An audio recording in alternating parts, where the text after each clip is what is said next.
Swayam Prabha. Digital India. Educated India.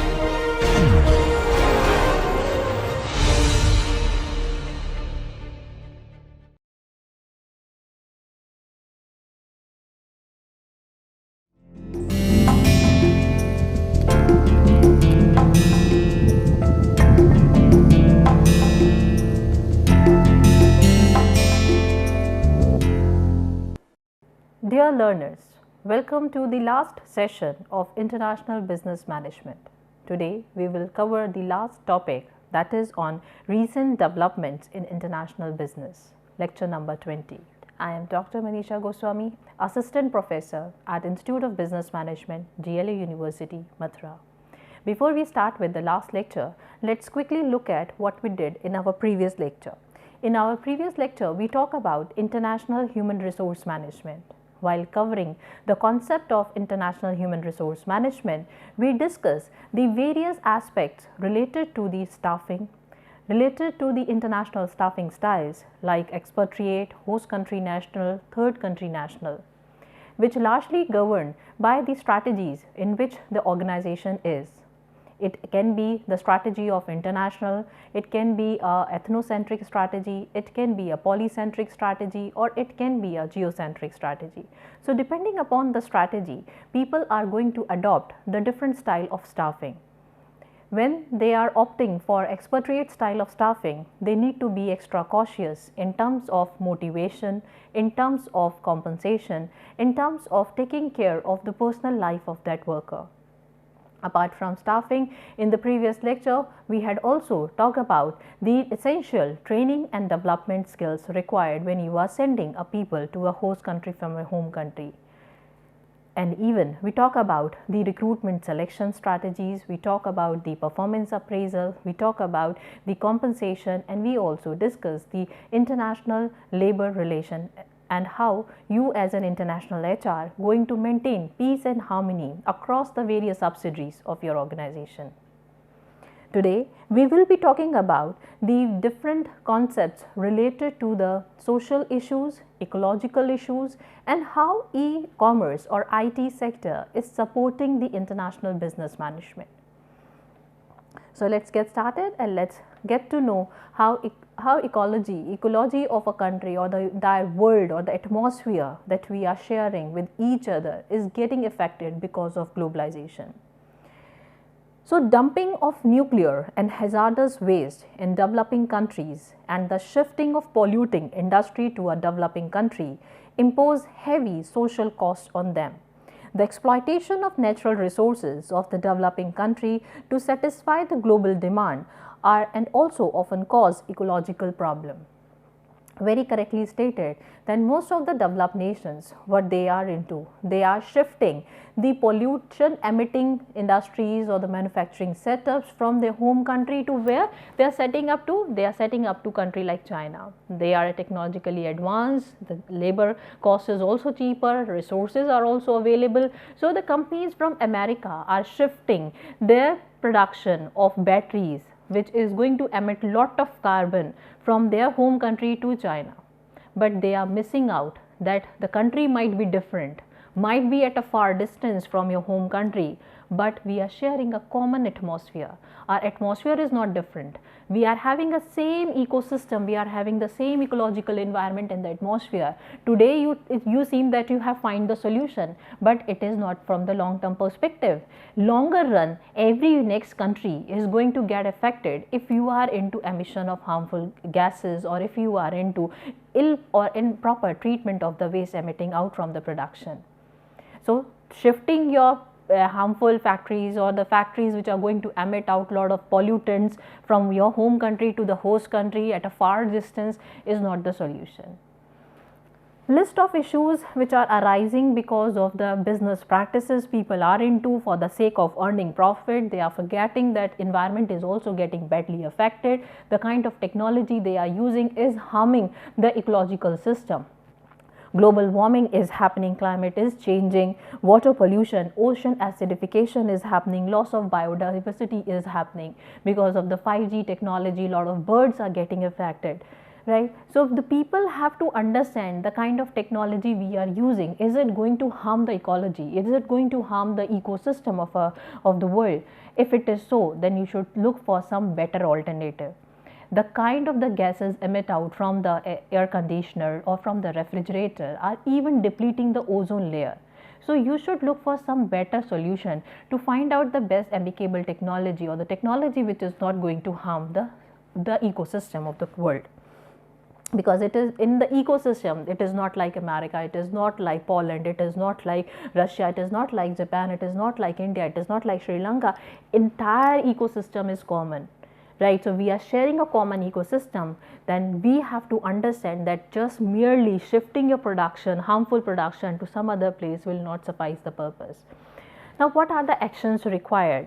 And you have to be very cautious when you are taking a call of making such kind of the productions which are going to be harmful. Let's look into it and try to get the understanding of it. First, conservation of biodiversity, including forest, marine life and mountain ecosystem. There should be a system of maintaining the life of forest, marine life as well as the mountain ecosystem.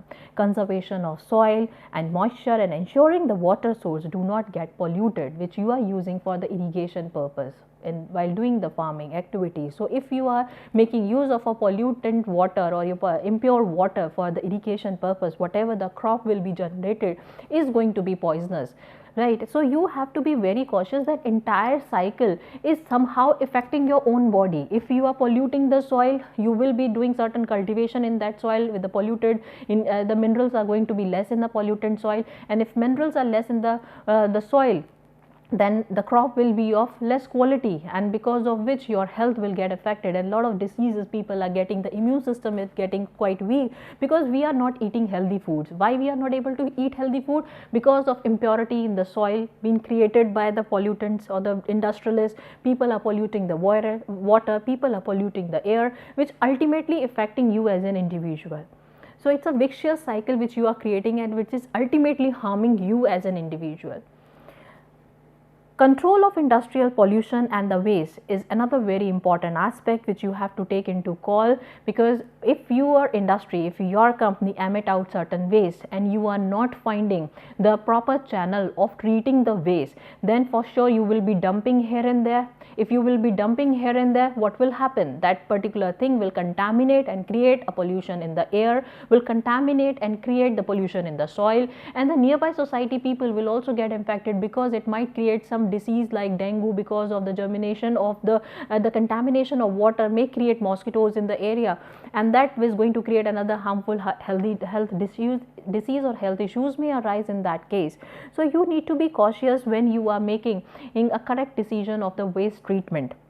Access to the clean technology is another very important thing, because just a moment before I told you the technology the people are making use in terms of mobile phone, in terms of the refrigerator, in terms of air conditioner, all are emitting harmful gases and the radiations are coming out from it, and these radiations are affecting your body, and these radiations are affecting the ecosystem by and large. Even ozone layer is also getting depleted, because of which a lot of ultraviolet rays are coming to our body and affecting our skin. Taking urban environmental issues is very important, and you have to tackle that how the urban environmental issues are going to be handled. A lot of forestation is required to take place. Instead of going by your own individual car, there should be an option of going or commuting by bus or a cab, where the multiple people are coming and commuting on a daily basis. So you should look for some problem and then try to find out the amicable solution of it, which is not going to affect your daily work culture, which is not going to affect your daily routine and the system of commuting from one place to another, but try to find out a best healthy solution for it. Alternative energy plans should also be there, like people started shifting from fuel petroleum products to the electric, and then in that case of the electric also they are looking for solar panels, right? So green technology, green product, green companies are highly valued in the today's global market, and which has to be the point of concern when you are doing an international business. You are there not for depleting the resources, you are not there for harming the environment of that places, because ultimately initially this is the issue, maybe to the local people get affected, but eventually as you are sharing a common ecosystem, common ecology, you are going to get affected for sure sooner or later. Next comes the social issues. Social issues are related to the CSR activities, right? International social issue is a rising concern of the world economy, threatening the employment, wage, social safety network in the industrial countries in the arena of the globalization. So as globalization is happening, every next country is opening up their economy and integrating their national economy with the world economy. What is happening that if my country worker are costlier, I will look for some other country to get the job done. If my country worker are costing $100 and the Indian country workers are costing $20, for sure I will not be paying $80 extra. I will look for $20 worker. If they are of the same skill set, if they could do the same work in the same style, then I am not going to pay extra $80, which is killing the job opportunity of the local people. Right, so this is somehow seems to be a threatening call for the local population, where the cost of living index is high. The countries of the developed places, citizens of the developed places are actually having a lot of side effects of this globalization. So you should find some best alternative, and you should look for some social creation or social network should be created, where the each and every party should be facilitated with the help of this globalization, rather than one-sided or lopsided development of the world. There are certain philosophical approach to ethics and social responsibility. However, there were criticism of all these four. None of the approaches seems to be correct apart from cultural relativism. Let's get into the different approach which people used to follow in the early days. One is the Friedman doctrine. What this Friedman doctrine used to state, that there is only one social responsibility of the business, that is of earning profit. Profit making is the only social responsibility of any business. Second is going to be for the shareholder benefits, right? So the only first thing is as a social responsibility is the profit making. Second thing is the shareholder benefit. The only concern as per the Friedman doctrine, what he stated, there is nothing like social responsibility of any business. If a social responsibility exists for the business, then it is only and only profit making, and second could be shareholder benefit.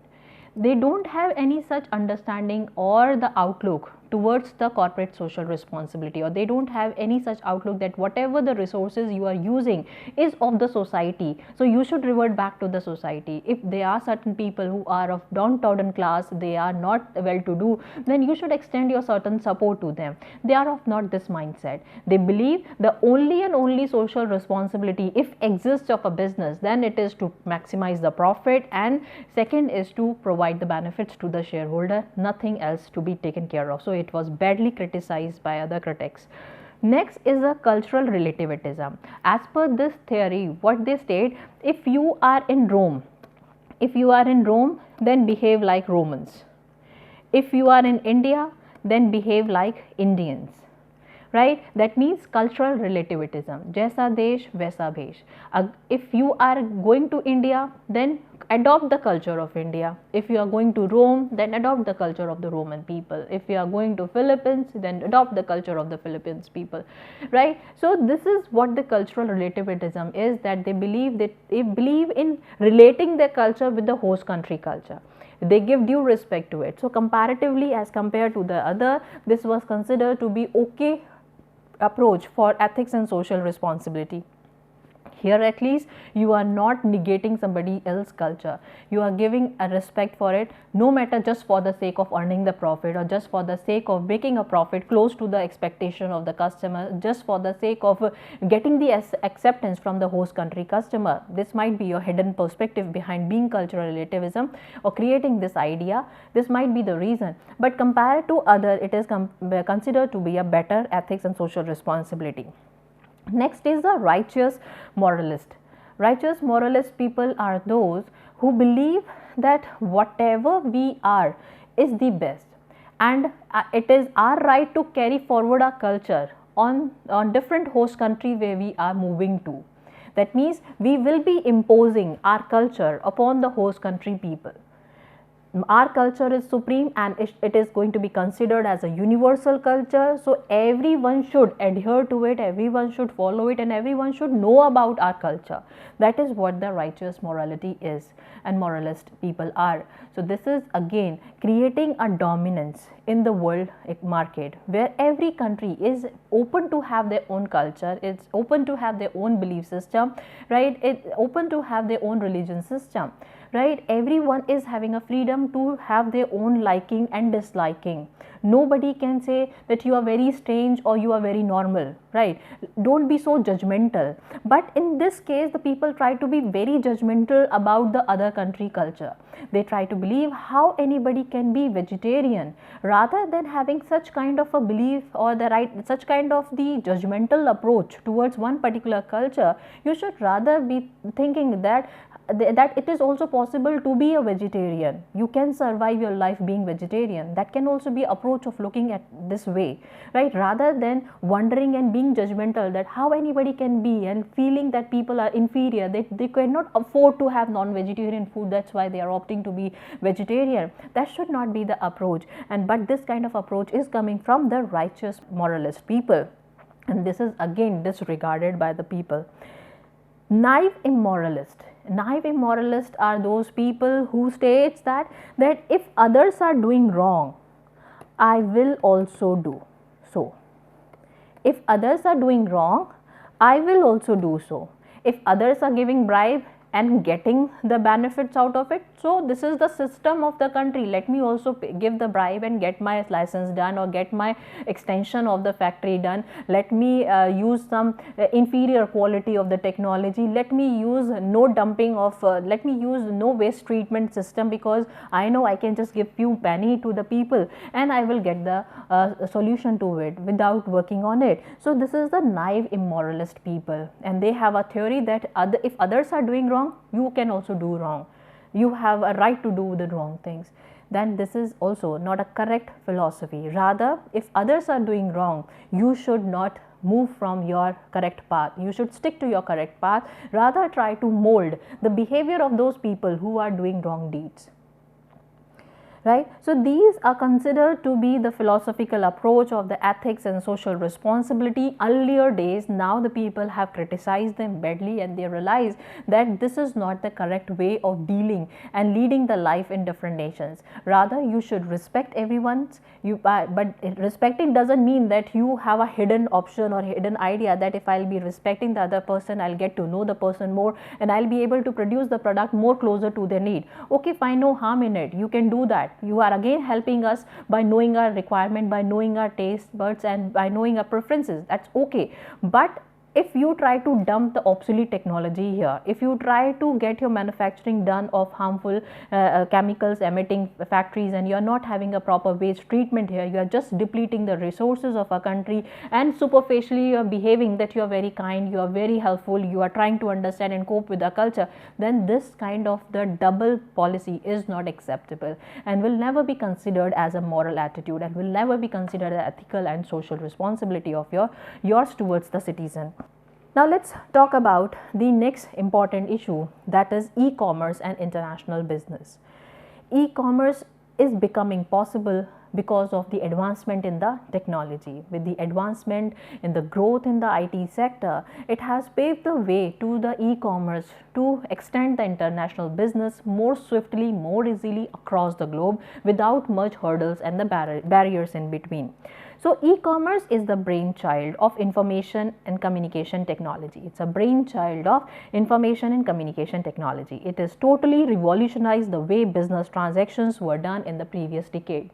Right? So because of technology, it become quite easy to have an access to what product you will be buying. You can actually have a look of a 3D dimension or the 2D dimensions of a product to completely visualize that what kind of product you will be buying. The proper dimensions, proper texture, it can be shared as additional details about the product before you are taking a buying decision.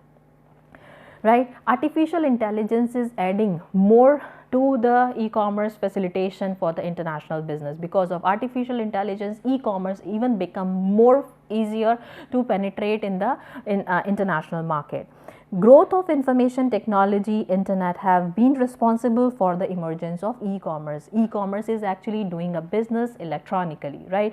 You are not having an access to see the product tangibly, though the products you are going to deal are going to be tangible, but you can just see the pictures of different dimensions, but you cannot touch and feel before taking a decision of buying it.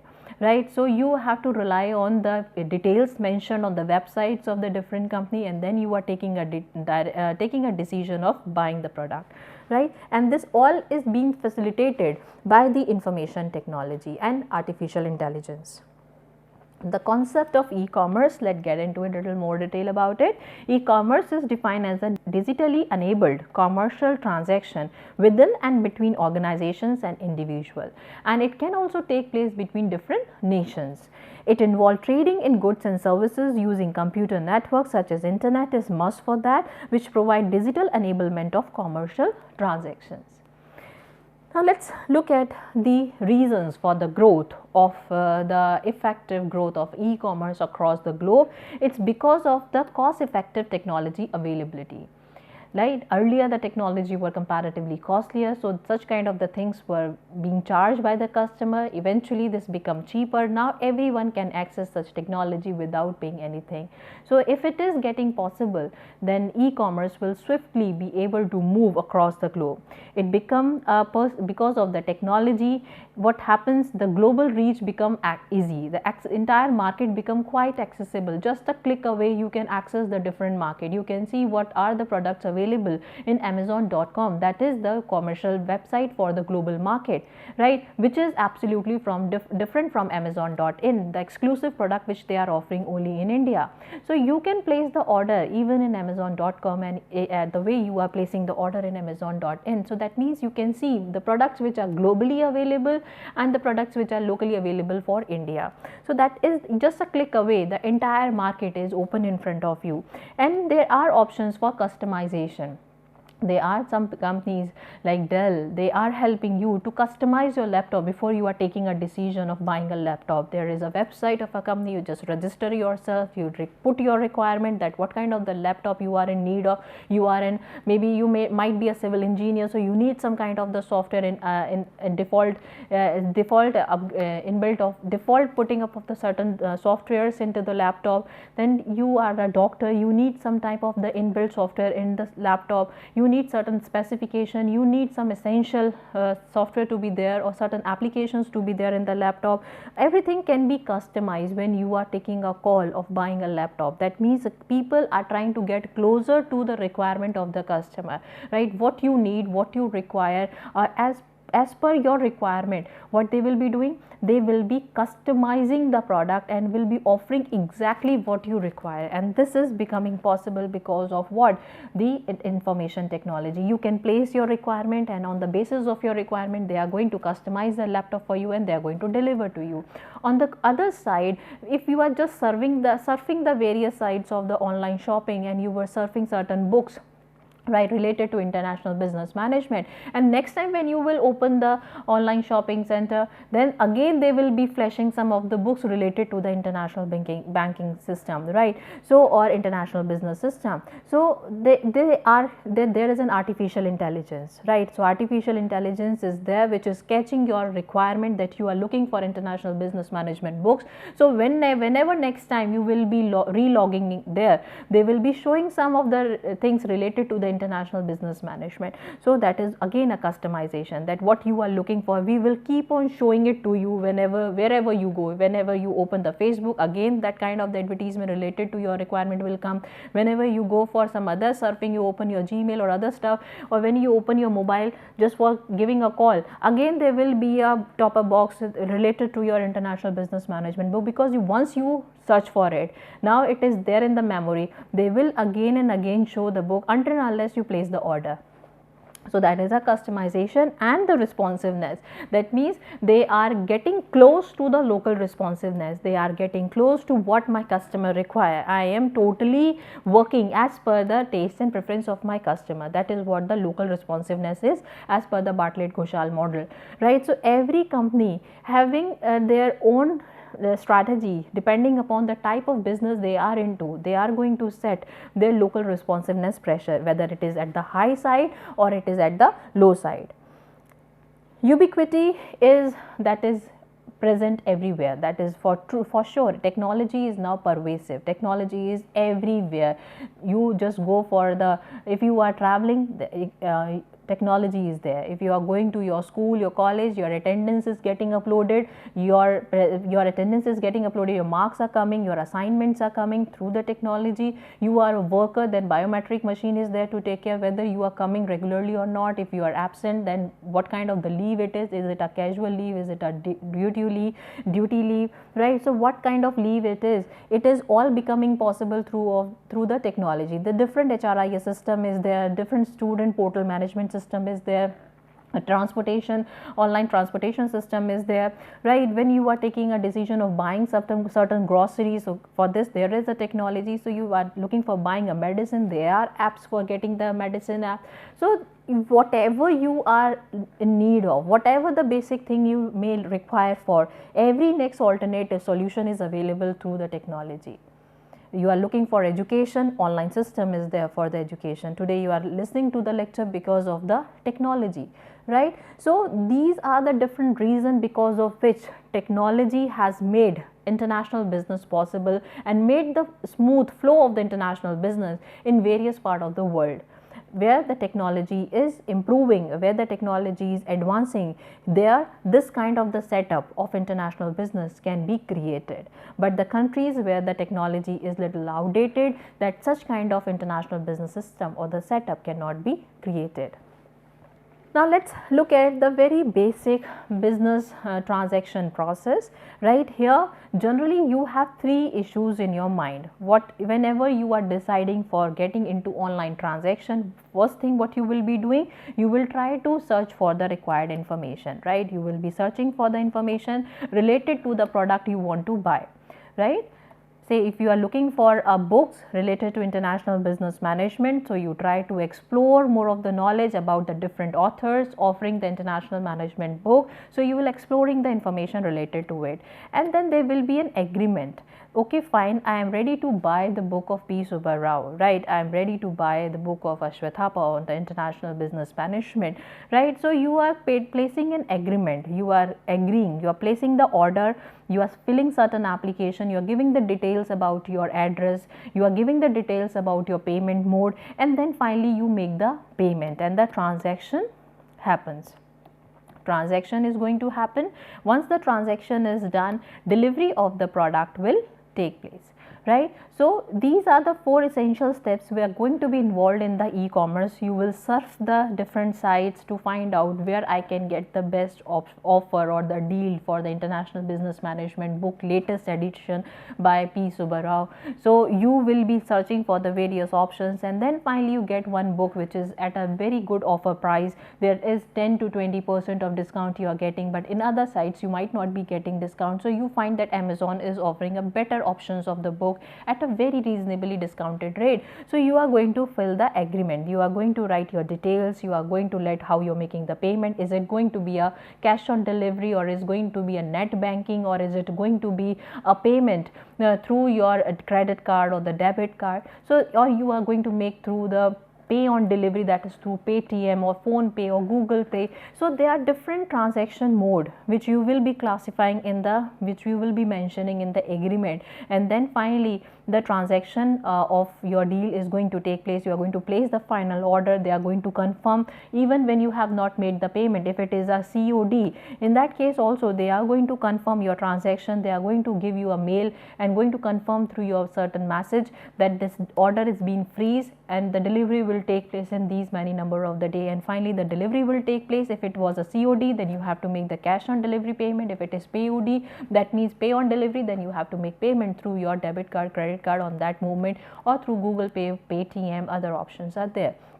So let us look at this process. The consumer is placing the order on the basis of information he has searched. Then after looking for the various different alternatives, different options, different online business options available on the online, they are going to freeze the payment, right, whatever the mode of payment they want, and then after making the mode of the payment, what they will be doing, they will be the delivery of the product, right. If it is a tangible good, then it is going to be delivered to the customer. If it is a intangible or it is a digital product which you are looking for, you might be looking for some ebook, you might be looking for some movies, videos, music, on online books. In that case, it is going to be delivered to you digitally. So there can be two way of transaction or the final delivery which may take place. It can be digital or it can be by physical mode, right. So this is a basic B2C e-commerce transaction process. Now there are different models of the e-commerce, like one is B2B, that is business to business, that because they are different manufacturers. I am a manufacturer of a silicon and you are the manufacturer of computer hardware.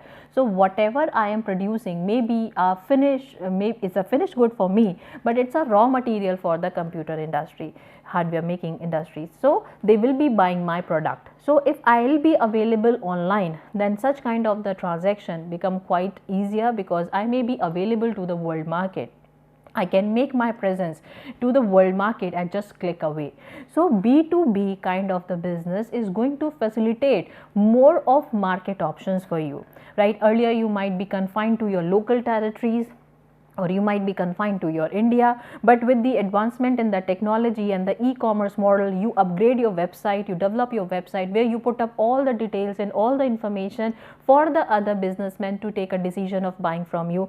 That can be possible under the e-commerce. Even B2C is happening. Many manufacturers, what they are doing, they are directly making their website, instead of they don't want any intermediaries in between, because intermediaries unnecessarily increase the price of the product. So what they would be doing, they would be placing their website, they're going to form the website, and through the website they will be directly dealing with their customer, right. Earlier they used to have their own retail outlet, now they come up with their own website which will directly be dealing with the customer. So you are reducing the intermediaries. As you are reducing the intermediaries, what is going to happen, the price is going to be comparatively low, and you are going to get the advantage of competition in the market. You can gain competency in the market, competitive advantage in the market by this competency in the technology era.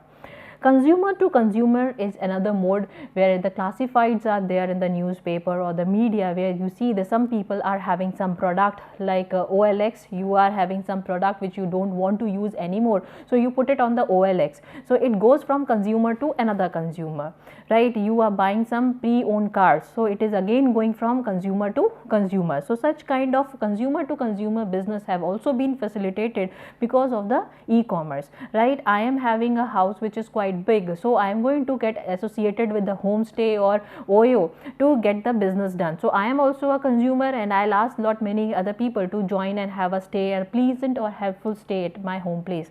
So that is going to come under the consumer to consumer. Another is a business to government, right. Government has to buy a lot of stuff from the private people. So how they will get to know if the things are not properly known? They have to issue the tender, and while issuing the tender there is a lot of bureaucracy take place, red tapeism take place. The tender usually given to those who they like or who they want to. So if things are transparently available on the website of the government that they are issuing the tender, and it is open for everyone, and everyone is putting up their application on the online portal and online system, the authorities are looking at it. There is nobody like a babu in between who is going to hide your tender, who is going to hide your quotation to be given to the government, because they want some specific people to get that tender. So as you are putting everything on the system and every details are coming up on the system, you as an applicant also putting everything on the system, there is no scope of corruption in between, there is no scope of bribe in between. So the e-commerce have largely helped in bringing the transparency, bringing the uniformity in a lot of varied environment, and second, they are also supporting the cost reduction. Unnecessary intermediaries were involved into it, because of it a lot of bribe and corruption used to take place. So they started eliminating those intermediaries. So because of advancement in technology, e-commerce become possible, and because of e-commerce, transparency is coming, corruption is on check, and this is also facilitating the uniformity of information across the globe. There is no distortion in the communication, right. So what the company actually want to state can put in the website, and this is what exactly going to be perceived by the consumer. So this is all about the e-commerce. Let's quickly look at the positive impact of e-commerce on the business. It is having a greater market access, it is leading to the lower transaction cost, efficiency of the firm has also improved, productivity gains are there, higher labor productivity is there because of the e-commerce, right? So e-commerce, as why there is a higher labor productivity? Because there is a complete transparency in the system. When it comes to a e-commerce or when it comes to a human resource information system like HRIS is there, and there is a complete specification in that human resource information system that these are the criterias for your promotion, these are the criterias for getting incentives, right? These are the criterias for the transfer, these are the criteria for additional benefits, or you can say the fringe benefits, right? They have the complete specification of each and everything. So this is going to bring the transparency in the system, and because of these transparent and clear cut idea that how I can be promoted, on what basis I will be getting the incentive, these are the basis I can be transferred, these are the basis I can get fringe benefits. So I will start focusing on my job. And when the moment I start focusing on my job, my productivity is going to enhance. So because of the transparency, because of the software or information technology, people are getting clear what they are supposed to do, and because of this clarity in the mind, role ambiguity is getting reduced, red tapeism, favoritism, nepotism is also getting over, and people are ready to work for the organization on the basis that they will be well treated, they are going to get the proper treatment, then they are ready to work. And this is what start happening after the e-business, or rather we can say advancement in the technology, even in the human resource management system. Now the topics that we had to cover today, these are the different topics, like we talk about the ecological issues, we talk about the social aspect, we talk about the IT impact on the international business. Here in the ecological issue, we get to know that a lot of developed nations are shifting their harmful chemical factories or the waste dumping technologies into the developing nation, because of which they are trying to get the short term solution for the pollution in their own country, but this is not going to be a right solution from the long term perspective. In the social aspects, we get to know about certain philosophies of the author like Friedman doctrine, which state that the only social responsibility upon the business is to earn the profit, which is not true, right? They have to extend certain support to the downtrodden class of society out of the entire revenue they are generating. After all, they are making use of the resources of the society, and there are certain class of people who've been deprived of certain things, then it's a moral duty of you as a businessman to support those class of the people, right? There are certain theory related to cultural relativism, where they talk about that whatever the country you are moving to, you should adopt the culture, though it seems appropriate as compared to the remaining three type of the strategies, it seems to be comparatively better. But the hidden perspective is not to respect the culture of the host country. The hidden perspective is to get to know what are the requirements of the customers, and accordingly they can customize the product to offer to them so that they can earn more profit. In that case, it is okay also. The people are happy with this idea, but they should not misuse the resources of the country. If they start misusing the resources of the country, then this perspective of cultural relativism is also not sounding well, right? So there are people who are talking of the naive immoralist, that means if others are doing wrong, I will also do wrong. That is also the correct that is also not a correct philosophy. You have to have an understanding that whatever I am doing, is it ethically correct or not? If you should judge yourself not on the basis of other perspective, you should judge yourself on the basis of your own culture, your own belief or your own customs, right? Judge yourself, find out whether you are correct or wrong. If you are not correct, then you should not get into such practices, and if no matter others are doing it, rather ask them not to do it instead of getting diluted as per the behavior of other people. That is naive immoralist. So you need to see the different social aspects and philosophies are available. There are certain incorrect philosophies also which have been badly criticized. So you have to find out what is ethically correct for you, and there are something more than the profit earning, that is the ecology of the entire world, right? We are sharing the same ecology, we are sharing the same atmosphere, we cannot pollute and dilute this. The next we talk about the impact of IT in developing the international business through e-commerce, and we get to know now the business become quite close to the customer, right? People are very near to the customer and they are trying to reduce all many intermediaries which are involved into it. So this is about the lecture number 20. Now let's quickly have a course review, because today is the last session of International Business Management. Let's quickly look at the different topics and the different lectures that we had discussed in the last 20 lectures. So lecture number 1 was regarding the international business. In that international business, we try to understand the evolution of international business, nature, importance and scope of international business, and even we try to compare the difference between the international and domestic business. So these were the different concepts we covered in the lecture number 1. In lecture number 2, we talk about the various entry decisions for international business. Here we talk about the time and scale of entry and the mode of entry in the international market. We get to know that you have 3 options, like you have 3 options under the FDI. One is the Greenfield Investment, second is the Greenfield Development, third is the Brownfield Investment, right? So when you are starting your business from scratch, that is from the 0 level, you may be going for Greenfield Investment or Greenfield Development, right? When you are investing your business other than special economic zone area, it will come under the Greenfield Investment. If you are investing or you're buying a plant or the unit in a host country in a special economic zone area, it is going to come under the Greenfield Development. When you are trying to put up your FDI through Brownfield Investment and you are trying to get merged with some company, you are looking for some joint venture, strategic alliance, acquisition, there is a turnkey operation, projects are there, production sharing is there, right? In the turnkey there is a boot option, build, operate, transfer, build, operate, own, transfer. So there are different mechanisms which you can opt when you are looking for Brownfield Investment. Then we also talk about the globalization, and under the globalization we look at the dark side of the globalization, because from the larger perspective we find that globalization is doing wonders, right? But there are certain hidden dark sides as well which had to be addressed, like how globalization has impacted the culture, how globalization has impacted the women in the world, how globalization has impacted the child labor in the world, right? How globalization has affected the economy of the entire world, right? How the people are trying to ruin the resources of the different nation because of the globalization.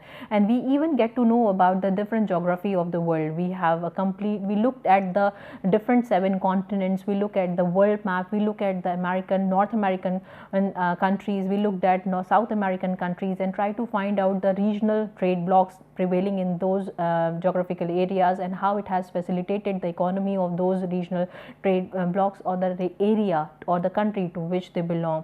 We looked at European countries, we looked at Asian countries, we looked at African countries, we looked at Australian country, right? These different countries we looked at when we were talking about the geography of the world. I try to make you familiar with the different countries across the globe so that you can have an understanding how trading and business can take place across the different nations. And we also get to know about the climatical conditions prevailing in different nation, and on the basis of the climatical conditions of the different nation, what you can do, you can finalize which product can be offered to them. And if you are offering a perishable product to a host to a country comparatively having hotter climate, then you need to find out what support system I should provide to make it fresh even when they are reaching to a country comparatively having hot climate, right? So these were the things we discussed in the lecture number 3. In the lecture number 4, we talk about the framework for analyzing international business environment. Here we discuss the pestle environment and the newly added, that is the ecological environment, and this is the ethical environment have also been discussed, like political, economical, socio-culture, technological, ecological, legal and ethical environment have also been discussed here, along with the ethics and international business and the ecological environment, ethics, business, social responsibility and international business all togetherly been covered under the international business environment, where we try to see that every country is having their own environment, macro and micro, which has to be addressed. Why to be addressed? Because these assessment of the macro environment and micro environment is going to generate the list of opportunities and the threats, strength and the weakness, and this SWOT matrix is going to give you the correct formation of the strategy. Under this sixth chapter, we talk about the stages of internationalization, and under the stages of internationalization, we get to know the different international approach like EPRG model given by Perlmutter was also discussed. This model came into being in the year 1979. Earlier, it was EPG model in the year 1969 given by Perlmutter. Later on, our regiocentrism was also introduced into it. So, E stands for ethnocentrism, P stands for polycentrism, R stands for regiocentrism, and G stands for geocentrism model was discussed, and on the basis of it, we in the recent lecture also we have seen the companies, international companies are getting into staffing style, right? International HRM is using this model as a base model to find out which particular staffing style to be used for ethnocentric, expatriate, for polycentric, host country national, for regio and geocentric.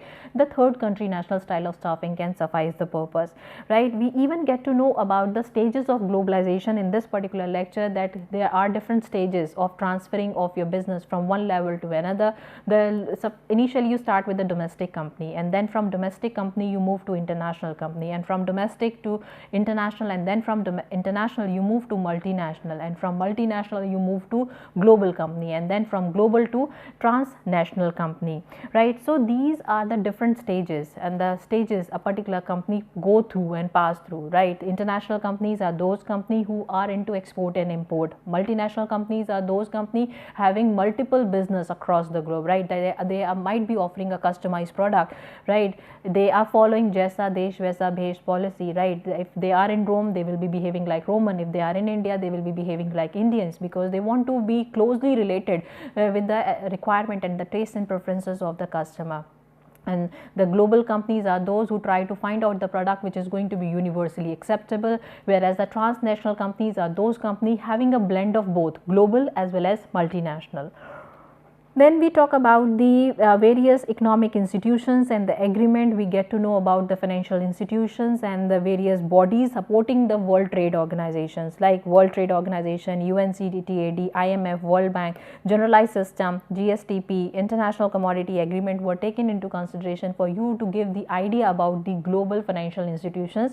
If you are lagging in somewhere, if you are lagging with the correct ideology, if you are not clear about the business model, that how the business can be collaborated between two different nations, then World Trade Organization is there, UNCTAD is there, right? These generalized system of preference and GSTP, International Commodity Agreement, they are there to support you how you can get into international business. If you are in need of some money, financial issues are there, IMF is there, IBRD is there, right? IDA is there to support you in that aspect. After this lecture, in the lecture number 8, we talk about the regional economic cooperation, that how a particular nation can grow by being associated with each other. So here in this particular lecture, we talk about the various formation of the trade blocks, like Asian country has formed ASEAN, right? They have formed APAC, they have formed SAARC, right? Similarly, the North American country has formed NAFTA, North America Free Trade Association. Even the South America Free Trade Association also exists, right? So these different trading blocks were taken into consideration. Even European Union and trade bloc was also discussed. Brexit was also taken into account. Earlier there were 28 members. After the Brexit, there are now only 27 members. So these things have been discussed in the lecture. Right, then we talk about the various international business theories, right? We talk about the traditional business theories and the modern business theories. Both were taken into account for the better understanding that if you are dealing in international market, what kind of theory is going to be your base idea to set the rest of the pace in the market. In the next 10th lecture, we talk about the strategy and structure of international market. Here we talk about the Bartlett-Ghoshal model. Here we talk about the Porter 5 forces model, which help us to understand that if you are moving to international market, what kind of the different forces you might be bearing or facing, right? They emphasize on two important pressures. One is the local responsiveness pressure, and the second one is the pressure of cost reduction.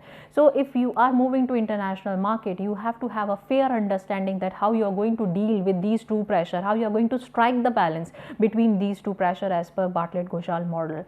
Next, we talk about the 5 forces of Porter's model. There we get to know that industry is not only surviving in rivalry or the competition among themselves. There are various other forces affecting the existence of the industry and a company within that sector, like the customer bargaining power, how it can be handled, supplier bargaining power, how it can be handled, threats of new entrant, how it can be handled, threats of substitute, how it can be handled, the government influence. These are the 5 different forces, and the 6th newly added force is a government force or government influence, cannot be ignored. That's why it become a part of the 5 forces of Porter's model. So we need to know about the intensity of these forces, because they are going to create a devastating situation for the company if they are not well addressed. So that was discussed well in the strategy and structure of international business. Even in this particular chapter, we get to know that a strategy determines the structure and structure affects the strategy as per the Chandler thesis, and it is very correctly stated that if you are not addressing the correct change in the structure and bringing the change in the strategy, your strategy will get failed. So you have to have a fair understanding that if you are bringing a change in the strategy, required change has to be brought in the structure. Right. So these were the initial 10 lecture, and then the last 10 lecture, what we talk about? In the last 10 lecture, we talk about the foreign exchange regulating body, that is a FEMA. We talk about the journey of FEMA from FERA, right? 1947 Foreign Exchange Regulatory Act came into being, and then from the 1947 to 1999, that is the FEMA, which it came into being, and it actually get into existence on 1st June 2000. So what was the journey? We talk about the evolution of the FEMA. We talk about its usability and accessibility and how it is facilitating foreign investment in country. What happened to India after 1991? We talk about the economic reform also, right? We talk about certain essential things which has been facilitated by FEMA, like foreign exchange rate become quite easy, factors influencing the exchange rate we had discussed, and we even talk about that how you are going to determine the exchange rates, right? There are certain factors which will be helping you to determine the exchange rate that have also been discussed in lecture number 11. In lecture number 12, we talk about the various participants of the foreign exchange market. We talk about the cash, spot exchange market, forward, future, right? We even talk about the LERMs. We talk about liberalized system of doing the transaction, right? In terms of converting the currency, right? India adopted the 100% current account convertibility, but however they were also looking for capital account convertibility, but because of the crisis in the Mexican city, they decided not to go for such kind of the capital account convertibility, but they still have finalized the 100% current account convertibility. That means you can easily convert your Indian currency into the foreign currency without any permission from RBI. Earlier it was required, right? In the 13th lecture, we talk about foreign exchange risk and its management. We get to know about the various 3 essential risks like transaction risk, translation risk, economic risk, and how these risks are going to be managed. That also been taken care of in that lecture itself. In the 14th lecture, we talk about the forex derivatives and the foreign investment. That means the swap, future, option, forward contract, how they behave in the hedge market, how they behave, in terms of the behavior or in terms of the obligation, what is the difference between them, what are the advantage of having this kind of approach, all been covered in the forex derivative and foreign investment market. Here we also talk about the theory of foreign investment, that is purchasing power parity was taken into consideration. We talk about the capital flows, how capital is floating into a particular country and what are the barriers that can hinder the flow or smooth flow of the capital towards the country. Right. Then in the 15th lecture, we talk about the international financial management. The part 1 was revolving around the basics of the finance, the different types of the finance, the public finance and the private finance. We also talk about how the domestic finance financial management is different from the international financial management. We talk about the international monetary system in the part 1 of the international financial management. In the part 2 of international financial management, we talk about the functions of financial management like investment decision, financing decision, liquidity and dividend decision were taken into account. And even we talk about the investor behavioral biases. There are 10 common investor behavioral biases which we emphasized during that lecture. right, and try to make you understand that we should not be so biased psychologically when we are taking such call of the decisions, right. In the 17th lecture we talk about the international marketing management, because it is equally important. When you are dealing with international market, you should have a fair understanding of marketing scenario, right. The way you are getting into the finance issues, then equally you should have a fair understanding how you are going to market in the international market, and how much different international market could be for you when you are marketing the old existing product of your home country to the host country. So certain overview of international market, framework for international market and international marketing mix were also taken into consideration while talking about it. And in the next 18th lecture we talk about the international human resource management. Under the part 1 we talk about the various staffing style, right. We talk about how advantageous it is to have expatriate on the contrary side of the locals, right. And in the part 2 of human resource management we talk about the recruitment selection process, the training and development process, and we also talk about the compensation, performance appraisal, and international labor relations with the international human resource management, right. You as an international human resource management, because you are dealing with diverse worker in your organization, right. Your entire organization is going to be very heterogeneous. So how you are going to bring the uniformity in such a heterogeneous environment where you are having a people from different parts of the world. So those things, those area of concern have been taken very clear while talking about the international human resource management. And in the last lecture, that's just today's lecture, we talk about the recent development in international business, that we talk about the ecology issues, social issues, and IT and the international business, how IT is affecting international business, how good it is for the international business to grow and flourish. And the different books which I have referred while delivering these 20 lectures are of Ashwathapa, P.S. Subbarao, Hill, C.V. and the Jayaratan books have been taken into consideration for delivering this lecture. I hope this entire module and the course is clear to all of you. All the best for your future. Thank you so much.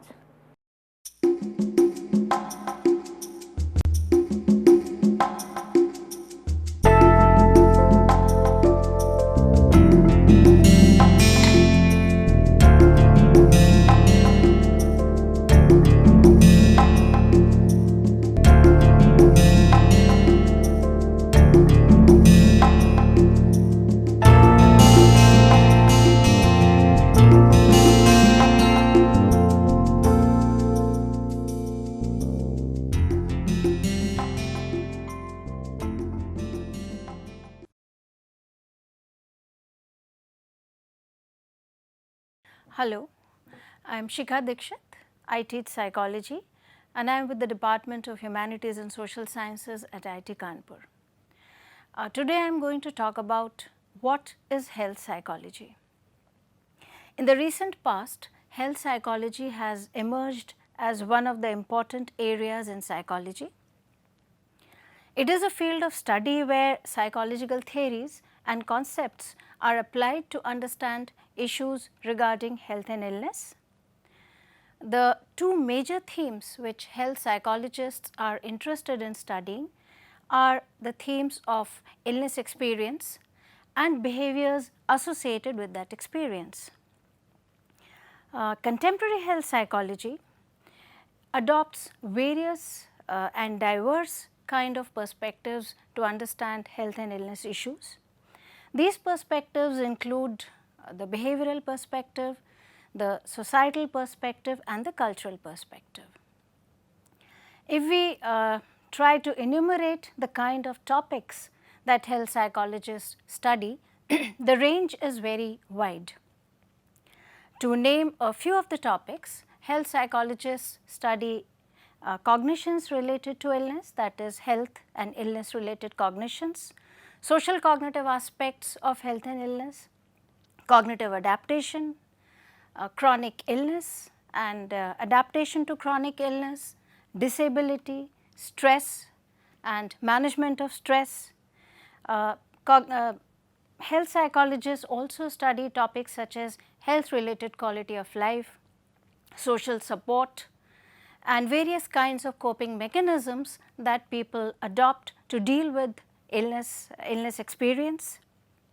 In addition to this kind of experience, health psychologists also study healthcare systems, health promotion and treatment related aspects, including doctor-patient relationships. So, as we see, the range of topics is very large.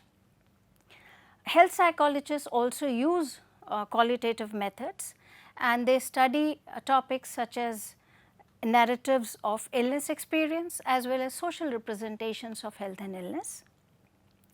So, we see that the range of these topics is very large. However, this is not an exhaustive list.